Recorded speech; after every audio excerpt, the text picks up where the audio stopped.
Now, the United States is sending a strong message to North Korea that it will respond strongly to the regime's threats.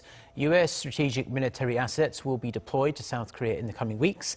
The issue is set to be discussed when the top defense chiefs of the two allies meet in Seoul on Friday. Connie Kim with the details.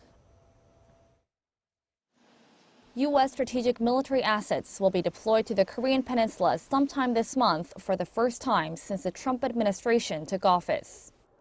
The U.S. Pacific Command says 12 F-16 fighter jets and 200 U.S. military personnel will be deployed at Osan Air Base, located some 60 kilometers south of Seoul. They'll be working with the South Korean Air Force for 6 to 9 months to monitor possible North Korean provocations.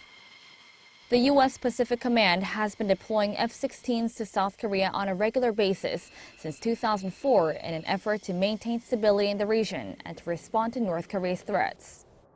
There are reportedly some 60 F-16s deployed to South Korea.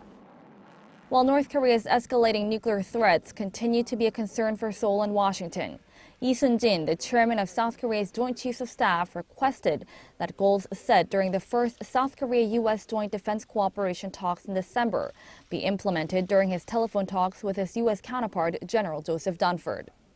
Seoul and Washington had reaffirmed the commitment of the U.S. to regularly deploy strategic assets to South Korea during the first meeting of the Extended Deterrence Strategy and Consultation Group. While South Korea's Joint Chiefs of Staff did not specify on whether its chairman made the request to deploy U.S. strategic military assets to the country, the issue will be discussed between the defense chiefs of the two allies. U.S. Defense Secretary James Mattis is set to discuss North Korea's missile programs and ways to boost South Korea-U.S. alliance with his South Korean counterpart Han Min-gu in Seoul on Friday. Connie Kim, Arirang News.